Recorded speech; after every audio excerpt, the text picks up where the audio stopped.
Junior, c'est une école d'ingénieurs qui forme depuis 1885 des femmes et des hommes autour des métiers de l'innovation. On compte aujourd'hui près de 33 000 alumni, un peu plus de 5 000 étudiants et 450 collaborateurs. On est situé à Lille, Bordeaux et Châteauroux. Et on dit souvent qu'on essaie de les faire grandir, nos apprenants, autour des métiers, autour de la connaissance, mais aussi du sens.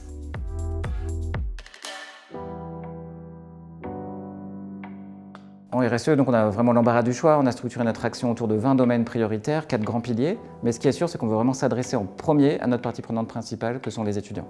Alors cet engagement pour, avec et auprès de nos étudiants, on l'applique de différentes façons. Il y a bien sûr par les cours. Plus de 20% de nos cours aujourd'hui du catalogue sont dédiés à l'impact sociétal. On a aussi par la prise de responsabilité de leur part au sein des associations.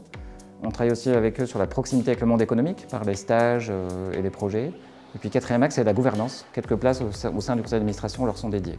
Alors dans nos projets, c'est dès 2023-2024 systématiser la préparation à un certificat externe, une sorte de TOEIC du développement durable.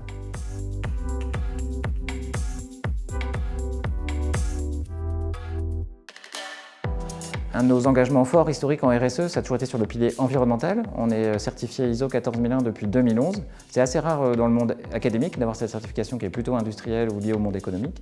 Ça nous a permis d'optimiser pas mal de choses, notamment autour des consommations d'énergie ou de notre politique de mobilité, par exemple. Alors on va essayer de ne pas s'arrêter là, évidemment. Pour demain, on vise vraiment la rédaction d'un plan carbone, d'un budget carbone et d'une trajectoire carbone. On vise une réduction de 30% de nos émissions de gaz à effet de serre d'ici 2030.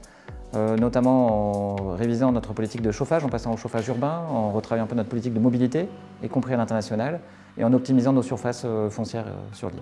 En définitive, on cherche vraiment à incarner l'école des transitions à travers nos différents métiers, la formation, la recherche et notre immobilier. À ce titre, on a le Palais Rameau qui va devenir un préfigurateur, un démonstrateur des agricultures et des alimentations sur l'île. En un mot, on cherche vraiment à rester une des références de durabilité en enseignement supérieur.